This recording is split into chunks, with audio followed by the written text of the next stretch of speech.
Thank you, Mr. Chairman.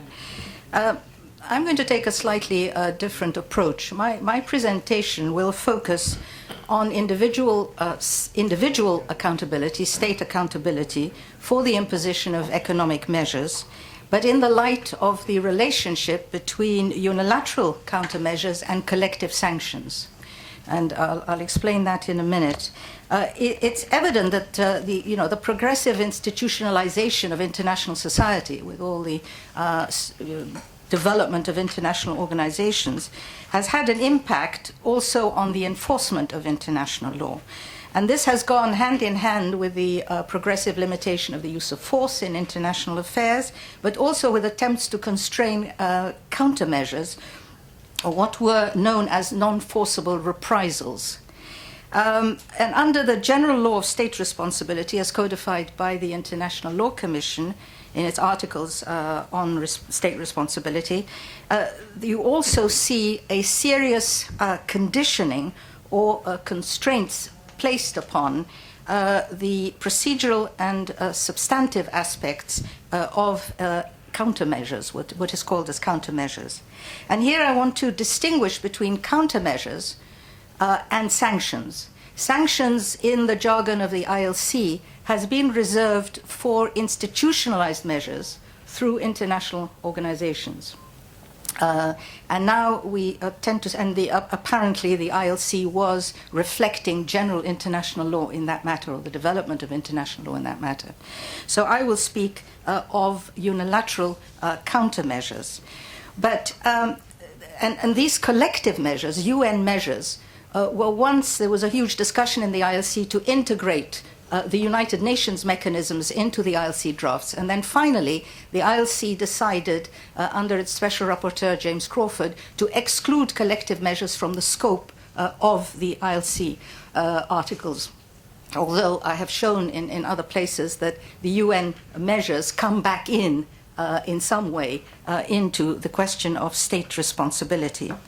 Now, these collective measures have also, so on the one hand, we've had the constraining of unilateral countermeasures, and on the other hand, we've also had challenges to collective measures in the light of a more value-oriented international law. The concept, for example, of obligations protecting the fundamental interests of the international community, individual human rights law, which has gained center stage, and so on. And we will see that reflected in the move within the collective measures, within the Security Council itself, of the evolution from comprehensive to targeted sanctions, to the challenges to the Council for due process, etc. So generally speaking, we have now let's say, a debate on how to constrain both collective and unilateral measures. And I am going to, so as I've said, I'm going to focus on the relationship between unilateral and collective measures, and I will address two questions. In fact, the second I probably won't have the time to, but anyway, I meant to address two questions. And the first is the extent to which UN member states continue to be liable under the general law of state responsibility for unilateral measures which they've adopted in parallel with collective measures against the same targeted state. And the second is the extent to which member states can also be held individually accountable in the sense of having joint or several responsibility or exclusive responsibility, this time for the unlawful acts of the Security Council and any damages that may ensue from its decisions. So I'm interested in individual state accountability, on the one hand for unilateral measures in parallel with collective, and on the other hand for the collective measures themselves, whether this can be done. To look at responsibility for unilateral measures adopted in parallel with collective measures, I'd like to focus on the example of the series of economic sanctions adopted by the United States against Iran.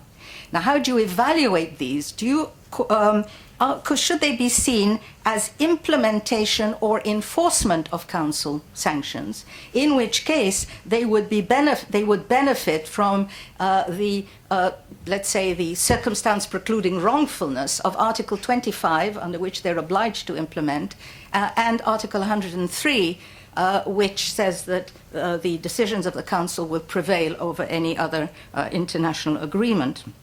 So, if we look at them, are they really implementation of Security Council measures? Well, I think everyone will agree that they are not to be seen as pure implementation. If you look at their legal basis, the web of legislative measures and executive measures imposing a variety of measures against Iran were first adopted, as has been mentioned already, in the 1980s, thus preceding Security Council sanctions. They therefore, the bulk of them did not invoke the United Nations Participation Act, which is a legislative authorization to the executive to carry out Security Council decisions. And, of course, as you know, following on a determination of a threat to the peace. So, for instance, the legal basis is the International Emergency Economic Powers Act, which was first used for the executive order blocking Iranian assets following on the US hostage case, and has routinely been used as a basis for US unilateral measures. And then there are other, I don't have the time to list, various other bases of, for the adoption of these sanctions. So there is, in fact, only executive order, from what I could see, 13224 of September 2001, blocking property and prohibiting transactions with persons determined to be supporting international terrorism, which includes, of course, the freezing of Iranian assets or Iranian entities' assets. This was adopted under the authority of the UN Participation Act, following on resolutions 1267 and 1373. But that seems to be the only mention of the UN Participation Act, and other legal bases were given. So, secondly, the content. The content of the US legislation is not identical to the Security Council resolutions. I don't have time to summarize the Council resolutions, but I think you're all aware of them.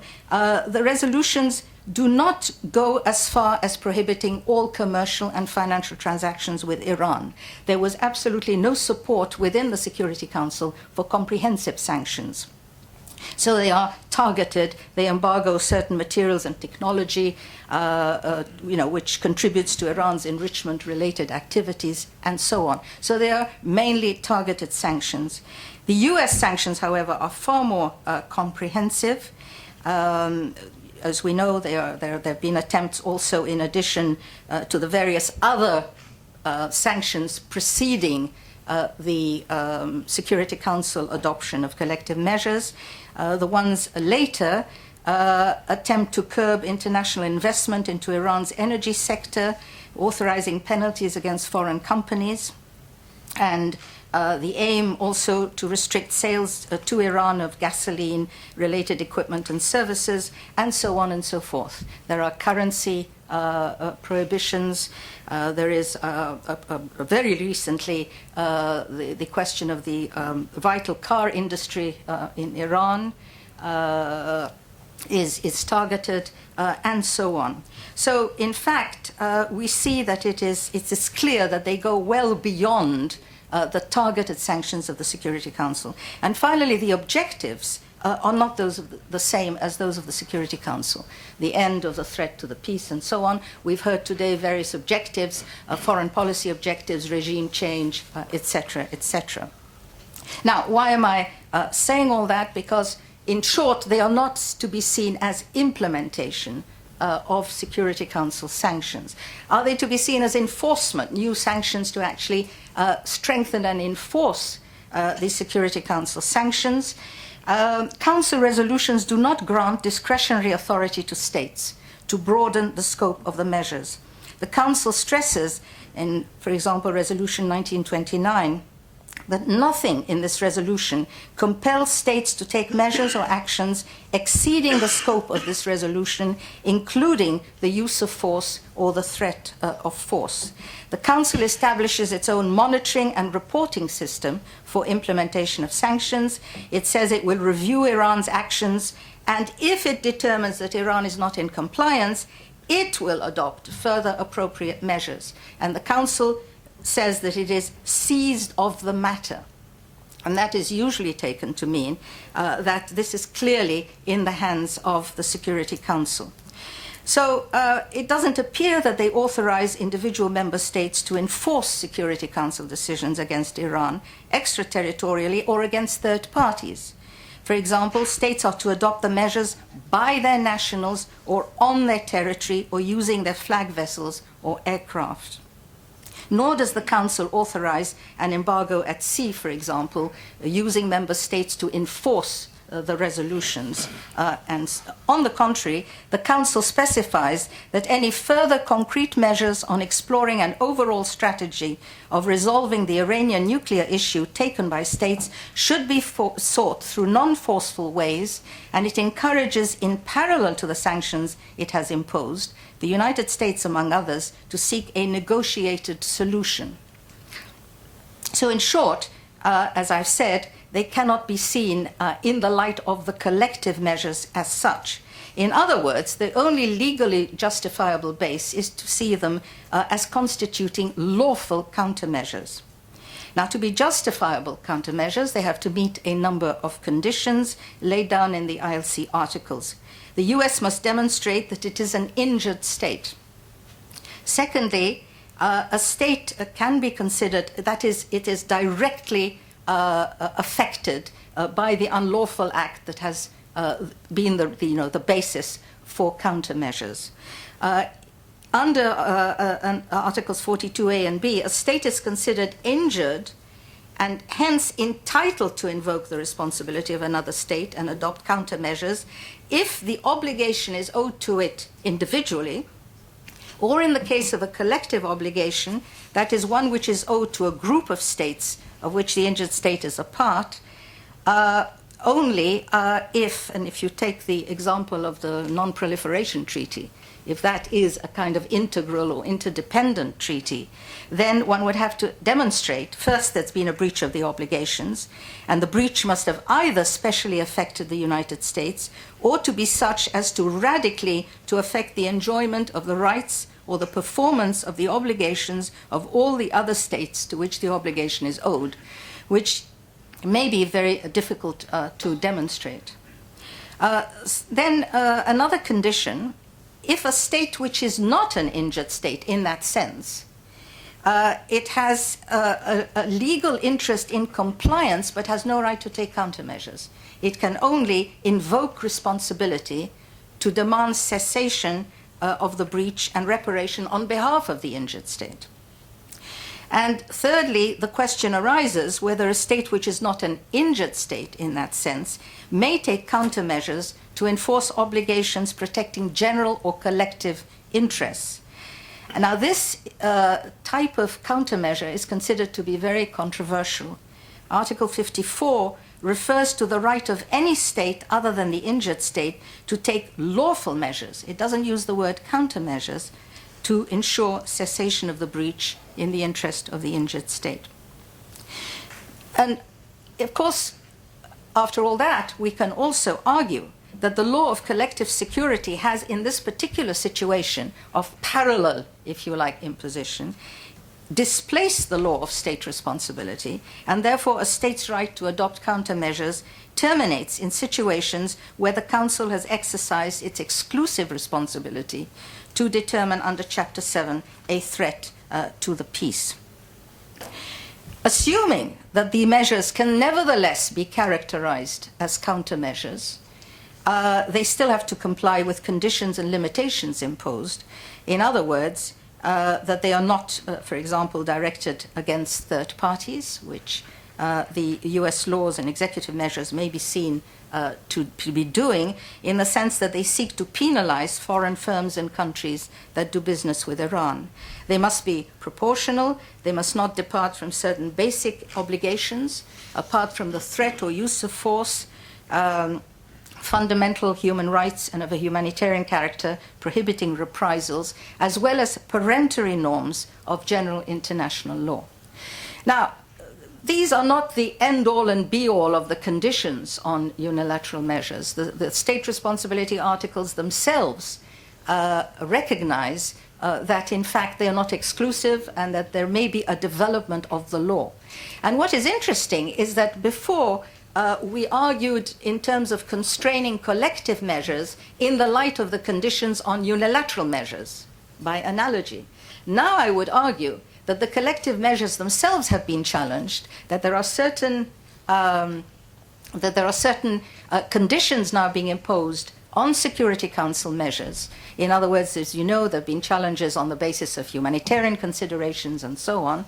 The Council has left comprehensive sanctions, and yet we see these coming back in through the back door. There have been human rights challenges in the various courts, questions of due process. And so the point that I want to make is, should unilateral measures be reviewed in the light of these developments within the framework of collective sanctions? Have we gone now further in constraining these sanctions? And of course, we have the General Assembly resolutions, and Professor de Watters has also referred to all kinds of limitations. Finally, I know I have one, if I may beg one more minute. The other side of the coin is that I think that in the light of the difficulties, forget the unilateral measures now, I'm talking about collective measures by the Security Council, which themselves are dubious at some point and can be challenged. And I think that we need now to look at, in view of the difficulty of actually challenging the Council, there's no court, the obligations of the Council are vague and so on, is to look at shared or joint responsibility of member states for the acts of the Council itself. And we have here some directives in the new articles, the set of articles on the accountability of international organizations, which includes state responsibility for the conduct of IOs. There are certain circumstances in which the state may be responsible. Even the Secretariat has said the way member states implement economic Security Council sanctions is their responsibility and not that of the United Nations. So I think that, and there are all kinds of conditions like direction and control of the decisions, whether a member state plays a dominant role in the Council, and so on. So I will leave you with these. I've only had time really to touch on some issues which I think should be brought forward. Thank you very much. Sorry to have